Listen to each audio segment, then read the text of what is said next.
I reunited with my estranged brother after our mother died. He brought documents I'd never seen before. The manila folder hit my kitchen table with a sound that changed everything. My brother Derek stood across from me, rain dripping from his jacket onto my floor, and I hadn't seen him in 11 years. Not since the fight. Not since he called Mom a liar and walked out of Thanksgiving dinner. Now here he was, 3 days after her funeral, and the way he looked at me made my stomach turn. Not with anger. With pity.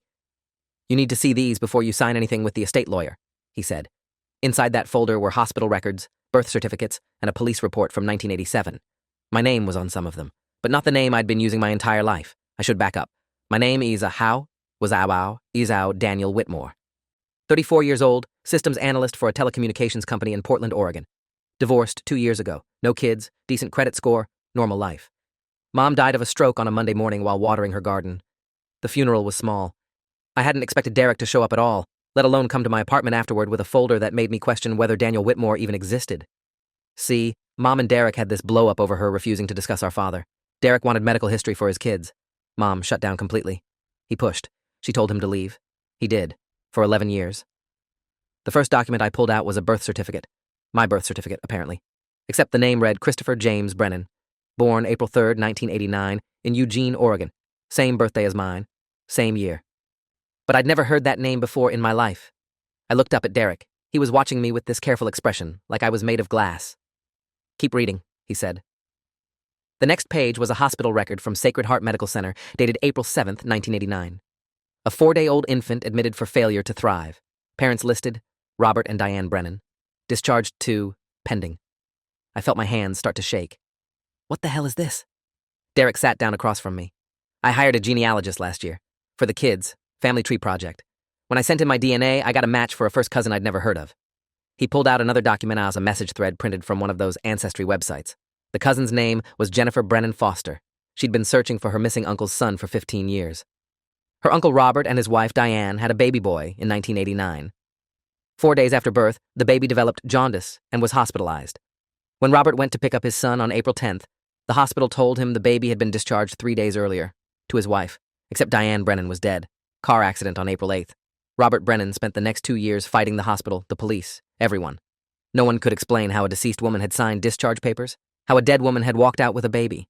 The case went cold. Robert Brennan died in 2003. I couldn't breathe right. The kitchen felt smaller. "You're saying Momao." Derek slid over a police report. "Mom worked at Sacred Heart, maternity ward. She was there the day you were born, or Christopher was born. She signed out for lunch on April 7th and never came back to work.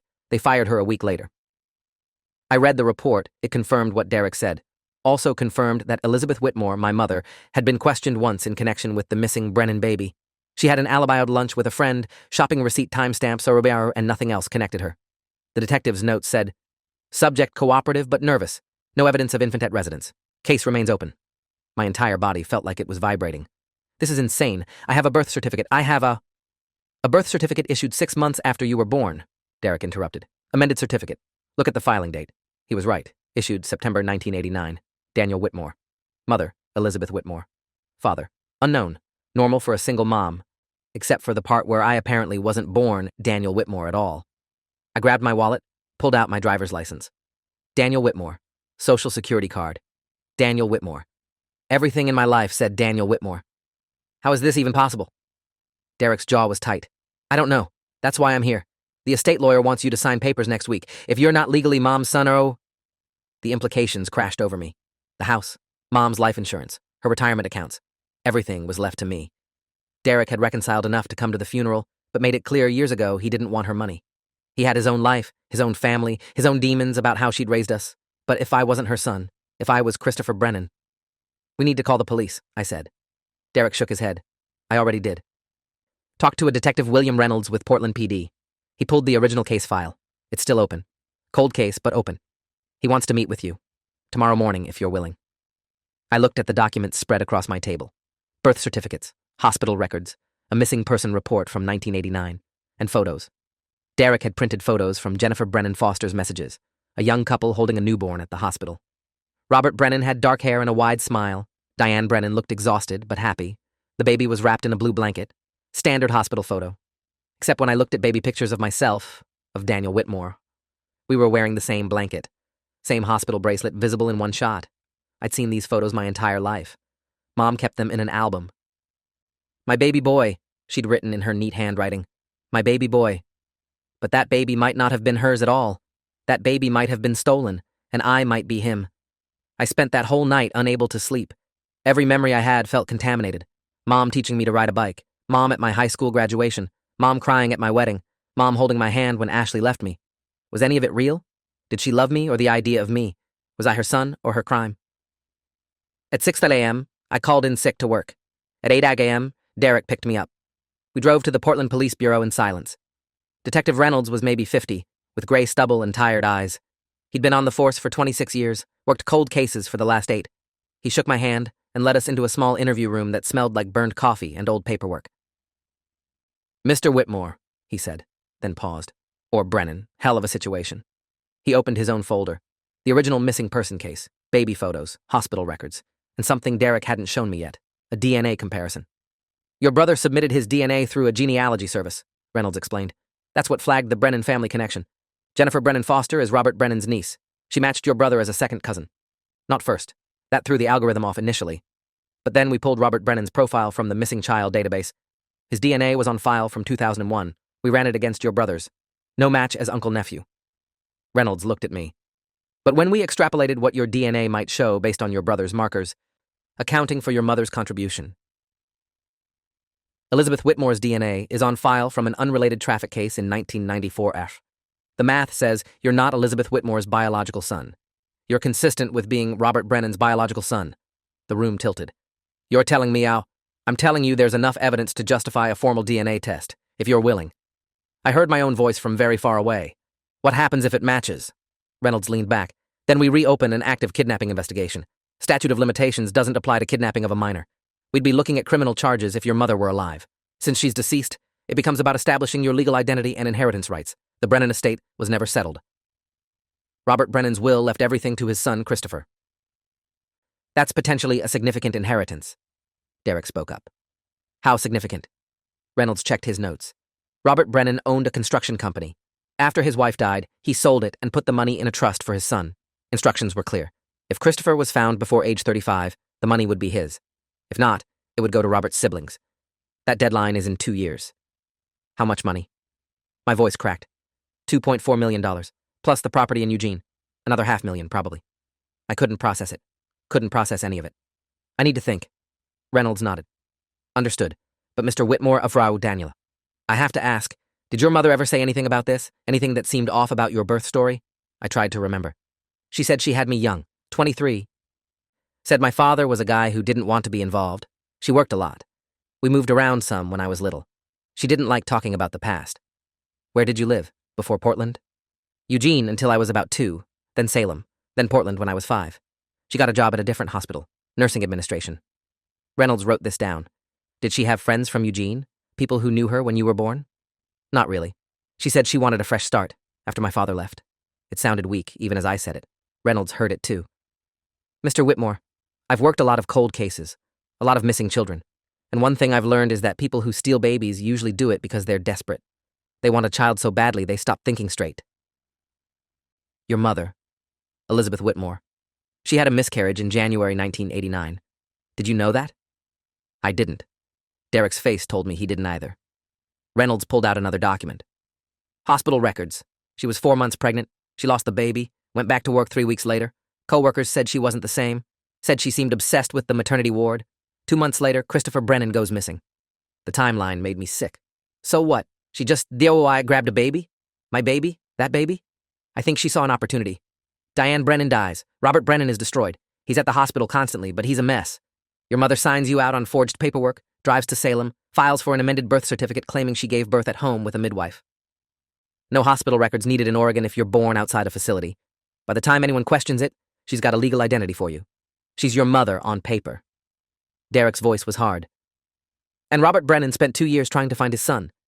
He spent the rest of his life trying to find his son, Reynolds corrected. He never remarried, never had more kids, just searched. The guilt was crushing, even though I hadn't done anything, even though I'd been an infant. I looked at Reynolds. What do I do? You give us a DNA sample. We confirm identity. We go from there. I nodded. Couldn't speak. They swabbed my cheek right there in the interview room. Reynolds said results would take 2 weeks. 2 weeks. I walked out of that police station and the whole world looked different. Every person on the street could be living a lie. Every family could be stolen. When we got back to my apartment, Derek helped me go through Mom's things. I'd been putting it off. Couldn't face her closet, her jewelry box, her files. Now I had to. We found the documents in a locked drawer in her bedroom. Birth certificates Aros, the real one, Christopher James Brennan, and the amended one, Daniel Whitmore. Hospital badges from Sacred Heart, and a journal. Jesus, a journal. The first entry was dated January 15th, 1989. Lost the baby today. They said it was a miscarriage. The baby died weeks ago and my body didn't know. I carried death inside me. I don't know how to come back from this. I felt Derek reading over my shoulder. Neither of us could stop. February entries were worse. Went back to work. Can't look at the mothers. They have what I lost. They don't even appreciate it. Some of them complain. Some want pain medication. Some sign their babies away. How can they not want what I'd die for? March entries started getting paranoid. Saw a baby boy today. Perfect. Healthy. The mother didn't even want to hold him. She kept crying, saying she couldn't do this. She signed adoption papers. That baby will go to strangers. Why? Why can't I? April 7th. There's a baby, 4 days old, jaundice. Parents are a mess. The mother died yesterday, car crash. The father can't cope. He sits in the waiting room and cries. The baby needs someone. The baby needs a mother. April 8th. I held him today, fed him. He looked at me, really looked at me. I felt it, the connection. He knows. He knows I'm his real mother, not the dead woman, not the ghost. Me. April 10th. I took him home. I saved him. He would have gone into the system, foster care, strangers. I saved him. The rest of the journal documented her justifications. How Robert Brennan was unstable. How the baby was better off with her. How she'd given me a good life. How she'd loved me more than anyone else ever could. Derek dropped the journal like it burned him. She was completely delusional. I couldn't argue. The woman I knew as Mom, the woman who packed my lunches and came to my soccer games and helped me move into my first apartment, had built her entire life on a stolen baby, on stolen me, on Christopher Brennan. Over the next 2 weeks, I couldn't function. Work put me on leave when I started missing deadlines. I stopped answering calls from friends. Derek checked in daily, but even he didn't know what to say. What do you say when someone's whole identity is a lie? The DNA results came back on a Friday. Detective Reynolds called me at 4:47 p.m. It's a match. You're Christopher Brennan. 99.97% certainty. I'm sorry, Daniel. Oro. Christopher. The name felt foreign. Wrong. It's Christopher. Reynolds asked me to come to the station Monday morning. There were lawyers involved now. Jennifer Brennan Foster wanted to meet me. The trust administrator needed documentation. The district attorney wanted a statement about what I knew and when. It was a circus. And through it all, I kept thinking about Robert Brennan, about the man who'd lost everything. Monday morning came. I met Jennifer Brennan Foster in Reynolds' office. She was 41, a high school teacher from Eugene, and she started crying the second she saw me. You look just like him, she said. Just like Uncle Robert. She showed me photos on her phone. Robert Brennan at different ages. The resemblance was undeniable. Same jaw, same nose, same dark hair, though his had started graying early. He never stopped looking, Jennifer said. Even when everyone told him to move on. Even when the police said Christopher was probably dead. He knew. He knew you were out there. She told me about Robert, about how he'd been a good man, a kind man before Diane died, how he'd built his construction business from nothing, how he'd wanted a family more than anything. When you disappeared, it broke him. He tried. He really tried to keep going, but the guilt ate at him. He blamed himself. Why would he blame himself? Because he left you at the hospital. He went home to shower, to sleep. He thought you were safe. When he came back and you were gone, he never forgave himself for not being there. The weight of it crushed me. This man who'd done nothing wrong had spent his life broken because someone stole his son. Because my mother stole me. Attorney David Lerner arrived around 10. He represented the Brennan Estate Trust. He was 63, practiced estate law for 40 years, and he brought documentation that made my head spin. The trust is clear, Lerner explained. Upon proof of identity, Christopher James Brennan inherits the full amount plus accumulated interest. We'll need to establish legal name recognition. You'll need to petition the court to reclaim your birth name or establish dual identity for legal purposes. What does that mean? It means you decide. You can legally change your name back to Christopher Brennan. Or you can maintain Daniel Whitmore as your legal name and establish that you are also the Christopher Brennan named in the trust. Either way, you'll inherit. $2.4 million. The number felt obscene. And if I don't want it? Lerner looked surprised. Then it defaults to Robert Brennan's siblings per the trust terms. But Mr. Whitmore, Christopher, this is your birthright. Your father wanted you to have this. My father died not knowing if I was alive or dead. Lerner's expression softened. Yes, and that's a tragedy. But you are alive. You're here, and you deserve what he left you. I signed papers, legal acknowledgments, DNA verification forms, affidavits. My hand shook through all of it. Jennifer asked if I wanted to see the house in Eugene, Robert's house. The one he'd lived in alone for 14 years after I disappeared, the one he'd died in. I said yes. We drove down the following Saturday. Derek came with me. Jennifer met us there. The house was a small craftsman-style place in a quiet neighborhood. The yard was overgrown. The paint was peeling. But you could see it had been nice once. Jennifer unlocked the door. Inside was a time capsule. Furniture from the 90s, outdated appliances, and a nursery. The nursery was exactly as it had been in 1989. Crib still assembled. Changing table stocked with ancient diapers, toys on shelves, a mobile hanging over the crib with little sailboats. He couldn't change it, Jennifer said quietly. He kept it ready for you to come home. I walked into that room and something broke inside me. This was supposed to be my room. This was where Christopher Brennan should have slept, should have grown up, should have learned to walk, to talk, to be a person. Instead, it sat empty for 34 years. On the changing table was a framed photo, Robert and Diane at the hospital, holding baby Christopher, holding me. They looked so happy, so completely unprepared for what was coming. Derek found me 20 minutes later, still standing in the nursery. You okay? No. Yeah. We went through the rest of the house. Robert's bedroom, his office, his garage workshop. He'd been organized, methodical. Every year he'd compiled a folder with updated age progression photos of what Christopher might look like. Police reports, private investigator reports, dead ends, so many dead ends. And then, in 2003, a final folder, Robert's will, a note to his son. I sat on his couch and read it. Christopher, if you're reading this, then I'm gone and you've been found. I'm sorry I wasn't there to see it. I'm sorry for so many things. I'm sorry I left you at the hospital. I'm sorry I couldn't protect you. I'm sorry I couldn't find you. I'm sorry I couldn't be your father. But I want you to know, you were loved. From the second you were born, you were loved. Your mother loved you. I loved you. We wanted you more than anything. We had so many plans, so many dreams. I hope whoever raised you gave you a good life. I hope they loved you too. I hope you're happy. This money, this house, it's yours. It's what I built for you. For your future. Use it well. Live the life we never got to give you. And please, if you can, forgive me for not finding you sooner. I tried. God, I tried. But I failed. I'm sorry. Your father always, Robert Brennan, I cried, in the house of a man I'd never met. A man who'd loved me before I could remember. A man who'd died still loving me. Derek put his hand on my shoulder and didn't say anything. There was nothing to say. The legal process took 3 months. I petitioned the court to legally recognize both names, Howard Christopher James Brennan and Daniel Whitmore. The judge granted it. I was now legally both people. The orphan and the stolen boy. The trust released the funds. 2.4 million became 2.8 after years of conservative investments. I also inherited the house, Robert's personal effects, and his wedding ring. It arrived in a small box with a note from Jennifer. He wore this until he died. I think he'd want you to have it. I couldn't wear it, but I kept it.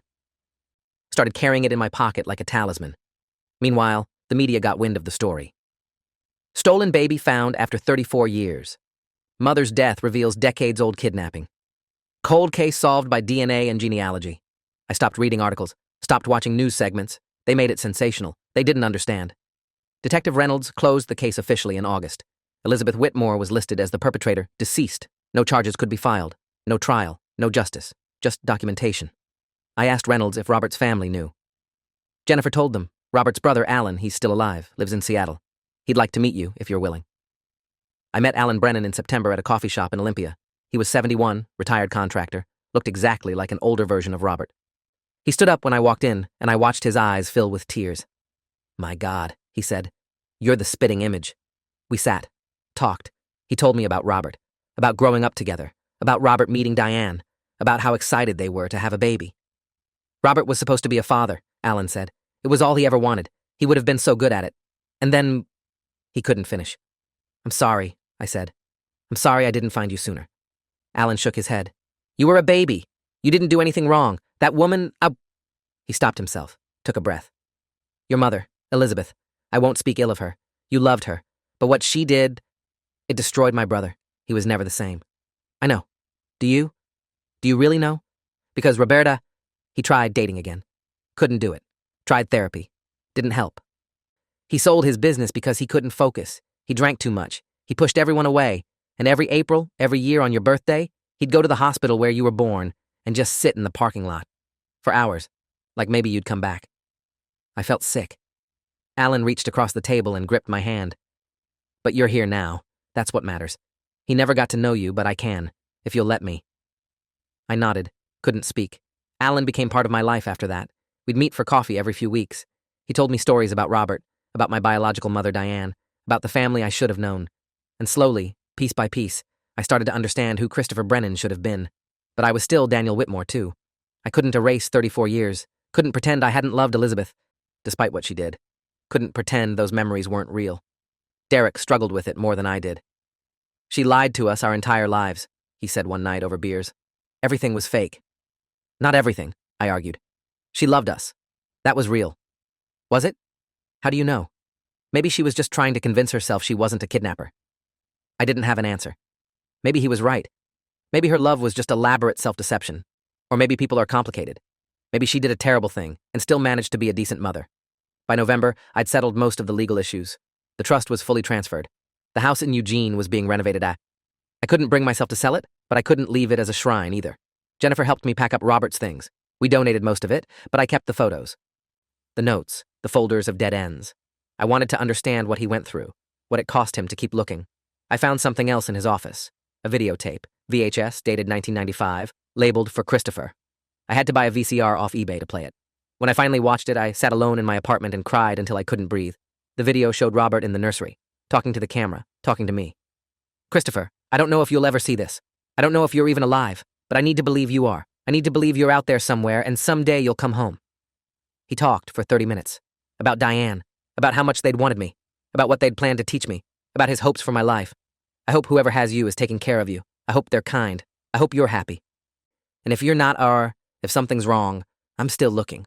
I'll always be looking. I won't stop. I promise. He kept that promise until he died, and I'd never known. I'd been living in Portland, 2 hours away, and I'd never known he was looking for me, that maybe I'd passed him on the street. Maybe we'd been in the same store. Maybe we'd been that close and never knew.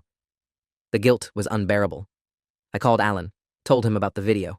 He listened, then said, Christopher, can I call you that? Yeah, Christopher, you need to stop blaming yourself. You were the victim here, not just of what Elizabeth did, but of what she stole from you. She stole Robert. She stole Diane. She stole your whole family. That's on her, not you. I feel like I should have known somehow. How? You were a baby. Then you were a kid. She controlled the narrative. She controlled everything. You couldn't have known. But that was the thing. There were signs. Little things. Mom never had baby pictures of herself pregnant. Never talked about her pregnancy. Never wanted me to do those genealogy DNA tests. Never wanted to discuss my medical history. I'd noticed. I just never questioned it. Because she was my mom. Because I trusted her. At some point, you have to decide who you're going to be. Christopher or Daniel. The stolen boy or the raised son. I chose both. Legally changed my name to Christopher Daniel Brennan Whitmore. Kept both identities. Both histories. Because I was both. I was the baby Robert Brennan lost. And I was the son Elizabeth Whitmore raised. Those things didn't cancel each other out. They coexisted. Painfully. I used part of the trust money to establish a foundation in Robert's name. The Robert Brennan Center for Missing Children. It funds DNA databases, age progression technology, and support for families of missing kids. Jennifer helps run it. Alan serves on the board. Derek, too. Because if something good can come from this nightmare, it should. The rest of the money I invested, bought a better house, paid off my student loans, set up trust for Derek's kids, and kept working. Because I needed normalcy. Needed to be the person I'd been before that manila folder hit my kitchen table. But I wasn't that person anymore. Couldn't be. Now I was someone who knew that families could be built on lies. That love could be genuine and stolen at the same time. That people could commit terrible crimes and still sing you lullabies. I went back to Eugene one last time before the end of the year. Stood in the cemetery where Robert and Diane Brennan were buried side by side. Their headstones were simple, just names, dates, and together always. I brought flowers, talked to them, even though I felt ridiculous. I'm sorry, I said. I'm sorry I didn't come home. I'm sorry you never got to know me. I'm sorry for all of it. The wind picked up. The cemetery was empty except for me, and I stood there, 34 years old, finally visiting the parents I should have had. I'm okay, I told them. I don't know if that makes it better or worse, but I'm okay. I had a good life. It was built on something terrible, but it was still good. And I'm trying to make something good out of this now. I hope that's enough. I left the flowers and walked away. Behind me, the graves stayed silent, because that's all they could do. The dead don't answer. The dead don't forgive. They just wait. And I'd made them wait 34 years. Derek called me on Christmas Eve. You doing okay? Yeah, you? Kids are driving us crazy, usual holiday chaos. He paused. I talked to Alan yesterday. He said you're doing good work with the foundation. Trying. Mom would have. He stopped. Started again. I don't know what she would have thought. Don't know if I care anymore. I understood. Derek's relationship with Elizabeth had always been complicated. Mine was now too. I'm going to Eugene next week, I said. Want to come? To the house? Yeah. Thought we could go through more of Robert's things. Figure out what to do with it all. Derek was quiet. Then, yeah, okay, I'll come. 'Cause that's what you do. You keep moving. You keep trying. You take the broken pieces and build something new, even if it doesn't look like anything you planned, even if it hurts. I hung up and looked around my living room. Christmas tree in the corner, lights blinking. On the mantel, 2 photos. One was me and Elizabeth from my college graduation, both of us smiling, happy, before I knew.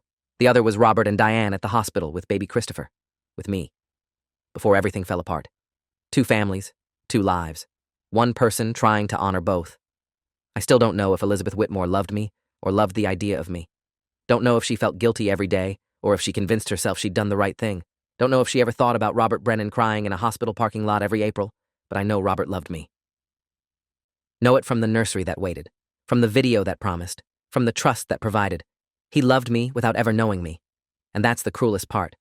I got 34 years with the woman who stole me. He got nothing. Except grief. Except searching. Except dying alone in a house haunted by the son who never came home. If I could go back, I don't know what I'd change. Because changing it means erasing Daniel Whitmore. Means erasing the life I had, flawed as it was. And I can't do that. Can't pretend those years didn't matter. But I'd give anything for Robert to know I'm okay. To know I was found. To know his son survived. So I carry his ring. Tell his story. Fund the foundation. Visit the graves. And sometimes, late at night when I can't sleep, I talk to him. Tell him about my day, my work, the foundation. Tell him I'm sorry. Tell him I wish. Tell him everything I never got to say. He doesn't answer. Of course he doesn't. But maybe somewhere, somehow, he knows. Knows his son came home. Just 34 years too late. The documents Derek brought that day destroyed one life and revealed another. Turned Daniel Whitmore into Christopher Brennan. Turned my mother into a kidnapper. Turned a cold case into a found son. And I'm still figuring out what that means. Still trying to be both people. Still trying to forgive what can't be forgiven. Still trying to grieve for the father I never knew and the mother I knew too well. They say the truth will set you free. They're wrong. The truth just shows you how trapped you always were. But at least now I know. At least now the nursery can rest. The search can end.